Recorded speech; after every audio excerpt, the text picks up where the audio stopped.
오늘 우리에게 주시는 하나님의 말씀은 시편 57편 1절에서 11절 말씀입니다. 구약성경 843쪽입니다. 함께 봉독하시겠습니다. 하나님이여 내게 은혜를 베푸소서. 내게 은혜를 베푸소서. 내 영혼이 주께로 피하되 주의 날개 그늘 아래에서 이 재앙들이 지나가기까지 피하리이다. 내가 지존하신 하나님께 부르짖으며 곧 나를 위하여 모든 것을 이루시는 하나님께로다. 그가 하늘에서 보내사 나를 삼키려는 자의 비방에서 나를 구원하실지라. 하나님이 그의 인자와 진리를 보내시리로다. 내 영혼이 사자들 가운데에서 살며 내가 불사르는 자들 중에 누웠으니 곧 사람의 아들들 중에라. 그들의 이는 창과 화살이요 그들의 혀는 날카로운 칼 같도다. 하나님이여 주는 하늘 위에 높이 들리시며 주의 영광이 온 세계 위에 높아지기를 원하나이다. 그들이 내 걸음을 막으려고 그물을 준비하였으니 내 영혼이 억울하도다. 그들이 내 앞에 웅덩이를 팠으나 자기들이 그 중에 빠졌도다. 하나님이여 내 마음이 확정되었고 내 마음이 확정되었사오니 내가 노래하고 내가 찬송하리이다. 내 영광아 깰지어다. 비파야 수구마 깰지어다. 내가 새벽을 깨우리로다. 주여 내가 만민 중에서 주께 감사하오며 문나라 중에서 주를 찬송하리이다. 무릇 주의 인자는 커서 하늘에 미치고 주의 진리는 궁창에 이르나이다. 하나님이여 주는 하늘 위에 높이 들리시며 주의 영광이 온 세계 위에 높아지기를 원하나이다. 아멘. 우리의 마음속에 깃든 이 어두움의 시간들, 평화의 왕으로 오시는 주님을 온전히 영접함으로 여러분 모두에게 진정한 주의 사랑과 평안이 깃드시기를 주님의 이름으로 축원합니다. 여러분, 어두움은 결코 빛을 이기지 못합니다. 힘들고 난감한 시간들이지만 주님이 오시면, 주님이 진정으로 우리들의 삶 속에 충만하시면 이 모든 어두움이 사라질 것입니다. 이 고통의 시간을 잘 견뎌야 합니다. 마치 바벨론 포로로 붙잡혀갔던 다니엘이 예루살렘을 향해 난 창문에 엎드려 하루에 3번씩 기도했던 것처럼 더욱 경건하고 또한 우리의 기도가 더욱 간절하기를 기도합니다. 성경에 나오는 인물들에 대한 전설과 이야기를 담은 또는 율법의 해설을 담은 유대인들이 읽는 미드라시에 보면 이런 유명한 이야기가 있습니다. 어느 날 큰 전쟁에서 승리한 다윗이 이 승리의 기쁨을 오랫동안 기억할 수 있도록 승리의 반지를 만들기로 합니다. 보석 세공사를 불러 다윗은 다음과 같은 명령을 내립니다. 반지를 만들되 내가 이 큰 승리를 거두어 기쁨을 억제하지 못하고 교만에 빠지지 않도록, 또 반대로 내가 절망에 빠져 있을지라도 그 글귀를 보면 용기를 낼 수 있는 글을 새겨 넣거라. 보석 세공이는 왕의 명령대로 매우 아름다운 반지를 만들었습니다. 그러나 반지에 넣을 글귀는 도무지 생각이 나지 않았습니다. 교만하지 않으면서 또 절망에 빠졌을 때는 용기를 얻는 그런 글귀는 쉽게 발견할 수 없었습니다. 고민 끝에 지혜롭기로 소문난 솔로몬 왕자에게 찾아갑니다. 보석 세공업자의 부탁을 받은 솔로몬 왕자는 이렇게 대답했다고 합니다. 반지에 이 글귀를 적으십시오. 그 글귀는 바로 이 또한 지나가리라라는 유명한 글귀입니다. 여러분, 그것이 때로는 찬란한 영광이든 때로는 기가 막힐 웅덩이와 수렁에 빠진 절망이든 이것 모두 지나갈 것이다 때문에 교만하지도 말 것이며 또는 절망하지도 말 것이라는 참으로 귀한 말일 것입니다. 오늘 시편 57편은 다윗의 가장 혹독한 시절, 즉 사울 왕이 다윗을 죽이려고 끝없이 추격하는 기간, 적어도 다윗은 수년 동안 도망자 생활을 합니다. 다윗이 골리앗을 쓰러뜨리고 전쟁에 나가기만 하면 백전백승을 하자 백성들의 인기가 모두 다윗에게 쏠리게 되고 다윗에 대한 신망이 높아지게 됩니다. 사울 왕은 당연히 이것을 시기하게 됩니다. 다윗을 그냥 두었다가는 왕의 자리를 다윗에게 빼앗길지 모른다는 두려움이 가득 찹니다. 결국 다윗을 죽이려고 했고 도망친 다윗은 전국에 지명수배를 당합니다. 3,000명의 군대를 동원하여 사울 왕은 다윗을 집요하게 추적합니다. 또 누구라도 다윗을 도와주면 반역죄로 처형당했기 때문에 다윗은 결국 사람들이 없는 산속이나 사막의 동굴로 피신할 수밖에 없었습니다. 처음에는 아둘람 굴 속에, 나중에는 엔게디 굴 속에 숨어서 생활하고 있었습니다. 여러분, 동굴이라고 하는 곳은 사람이 사는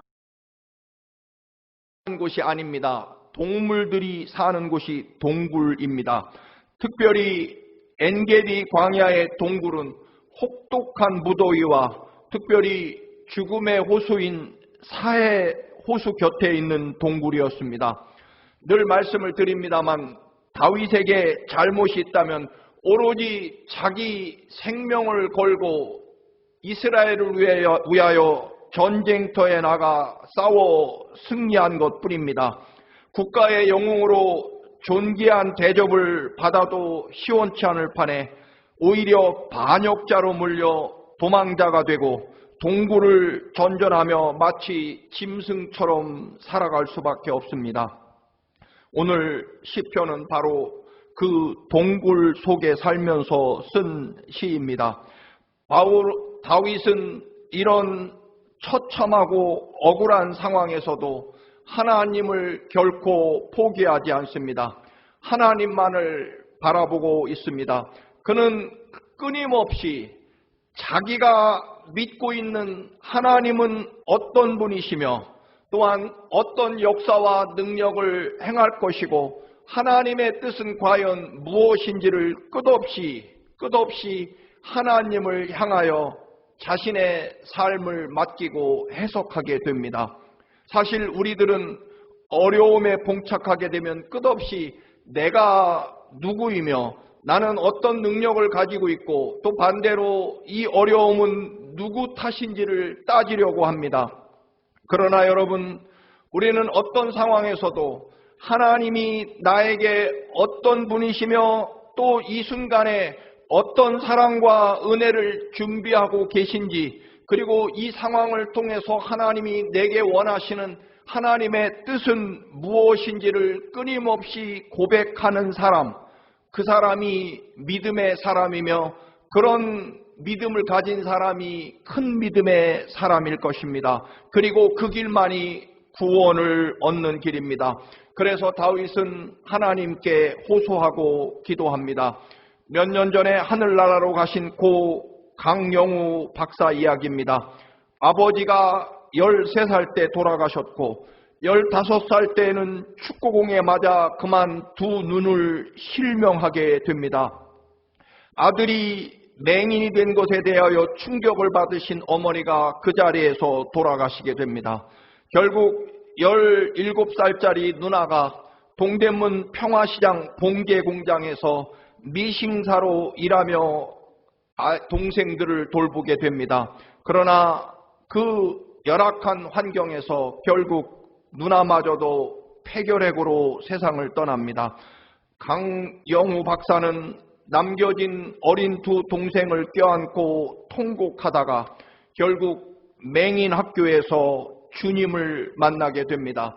그리고 강영우 박사는 자신도 이제 사도 바울과 같은 삶을 살겠다고 결심합니다.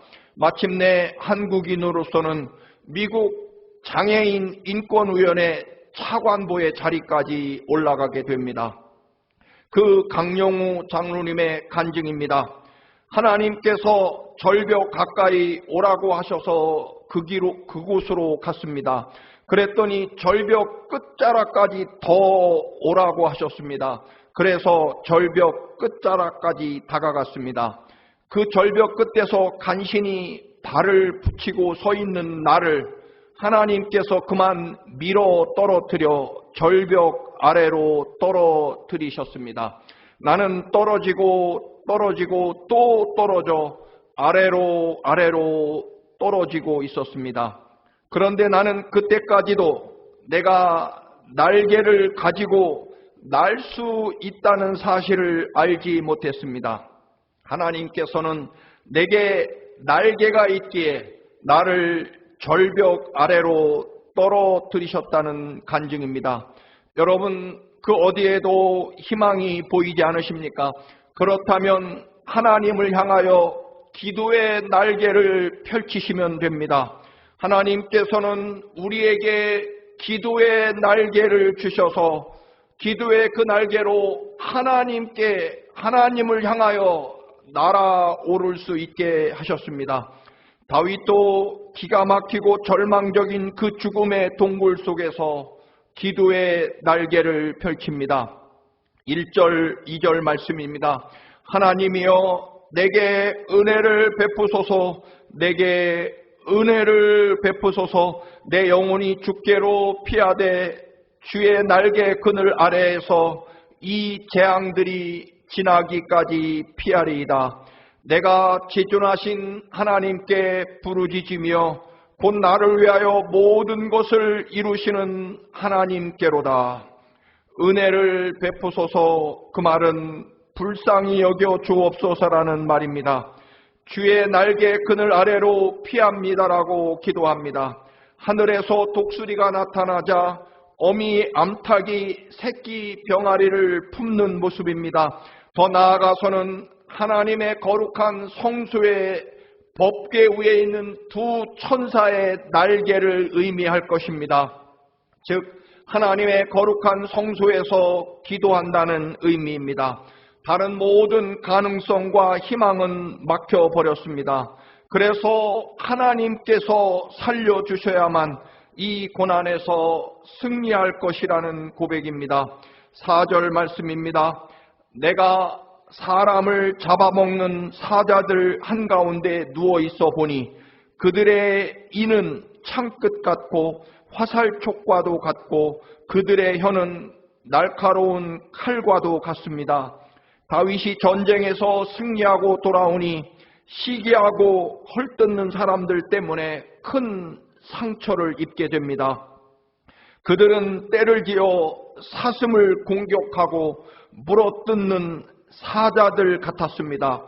목숨 걸고 조국을 위해 싸우고 돌아왔더니 운이 좋아서 또는 근본도 알 수 없는 베들레헴 양치기 촌놈이 어쩌다가 골리앗을 이겼다고 잘난 척하고 이제는 왕의 자리까지 노린다라는 모함이 난무합니다. 어제까지는 이스라엘을 구한 영웅이라고 하더니 하루아침에 반역자로 모함하고 시기하는 사람들로 가득 찬 그런 세상이었습니다.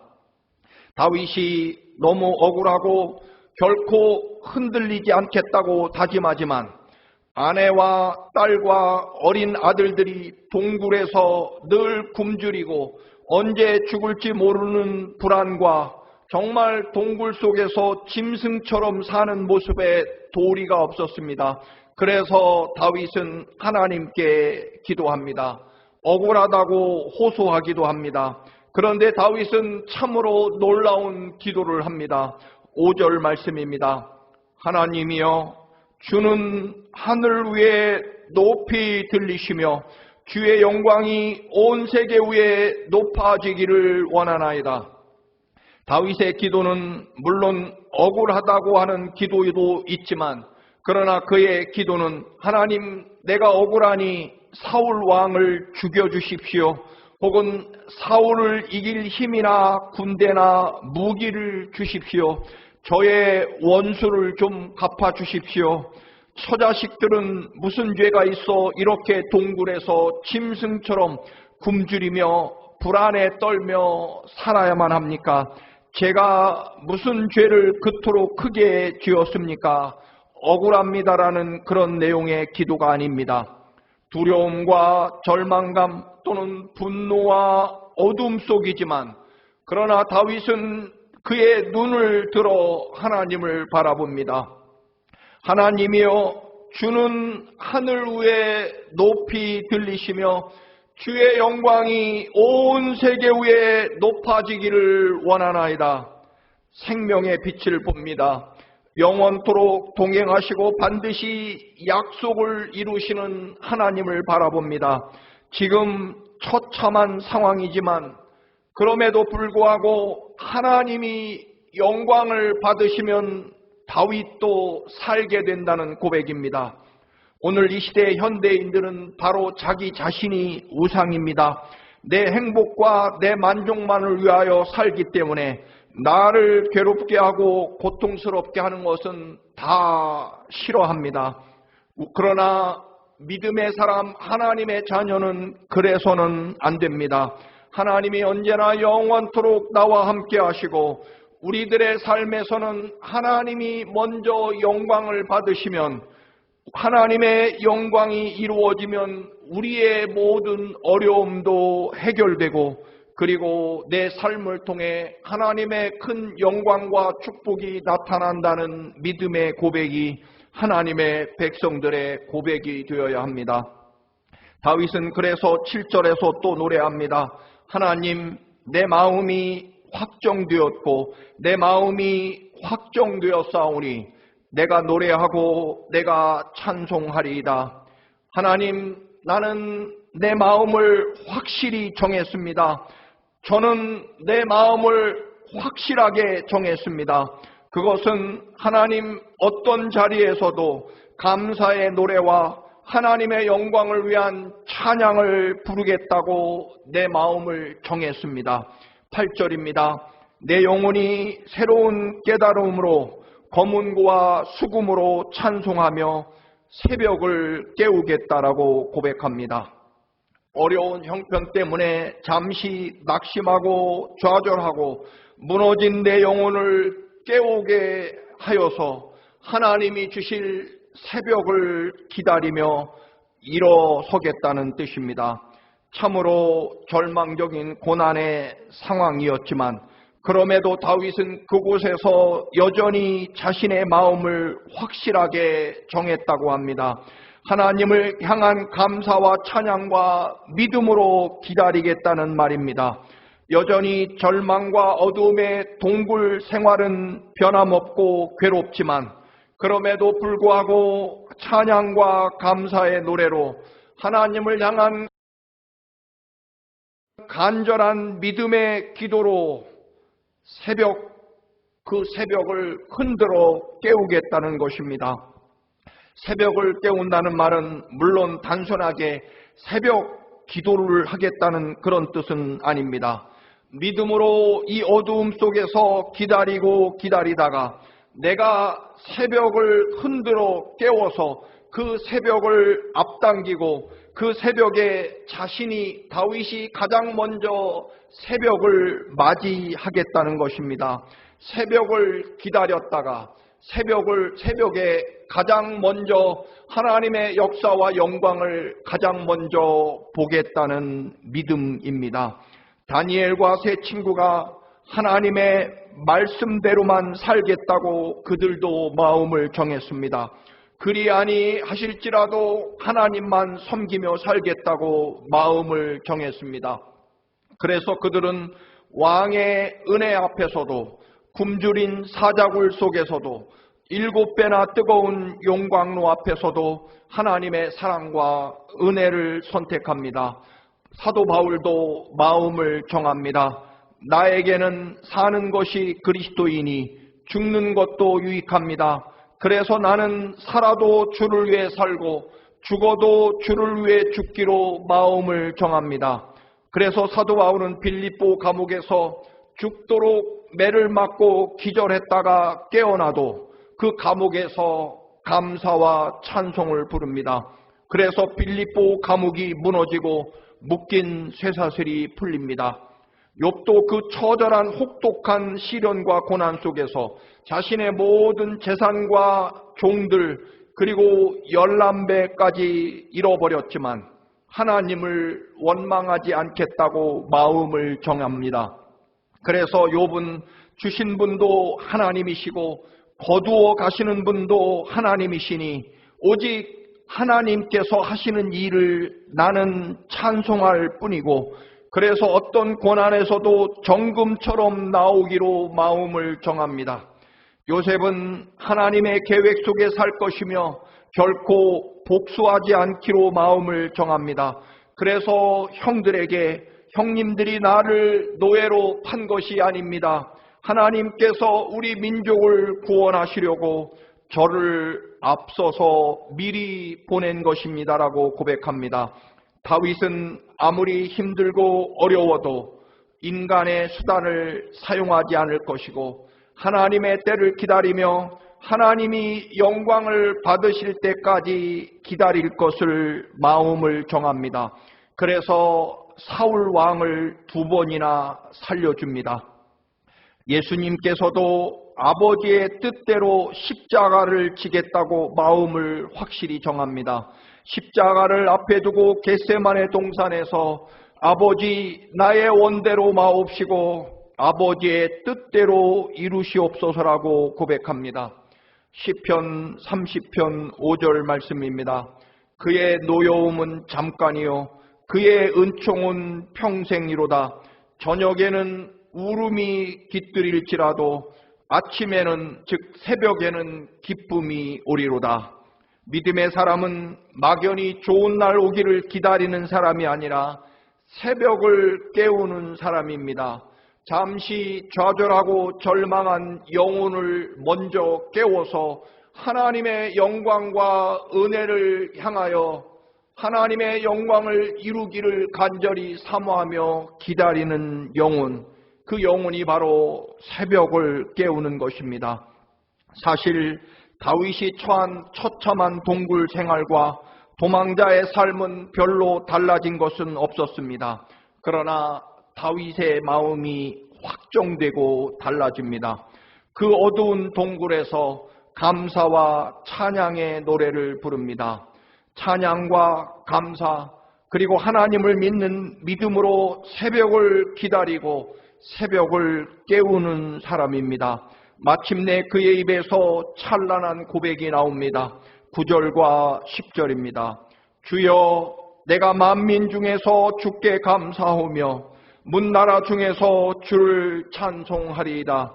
무릇 주의 인자는 커서 하늘에 미치고 주의 진리는 궁창에 이르나이다. 아멘, 아멘입니다. 진정으로 주님이 오셔야만 구원을 이룰 수 있는 어려운 시간들입니다. 그러나 다윗의 고백이 우리 모두의 고백이 되면 좋겠습니다. 우리보다 더 낮아지셔서 처참한 베들레헴 마국간 구유에 아버지의 뜻을 따라 가장 겸손하게 낮아져서 찾아오시는 주님이 우리와 함께 하십니다. 짙은 어두움의 시간들이지만 우리도 이제 찬양과 감사로 새벽을 깨우십시다. 이 땅에 오시려는 주님을 기꺼이 우리의 몸과 마음을 열어 우리의 잠시 세상을 향했던 잠시 절망과 좌절 속에 있던 우리의 영혼과 믿음을 깨워 새벽을 맞이하십시오. 이 땅에 구세주로 찾아오시는 주님을 가장 먼저 영접하시기를 바랍니다. 이제 주님께 우리의 마음을 드리기로, 우리의 믿음과 감사와 찬양을 드리겠다고 여러분의 마음과 믿음을 확정하시기 바랍니다. 하나님께서 영광을 받으시면 그의 백성이요 자녀인 우리 모두에게 하나님의 영광이 가득 임할 것이기 때문입니다. 할렐루야. 기도하시겠습니다. 존귀하고 거룩하신 주님, 새벽을 깨우는 믿음이 되게 하옵소서.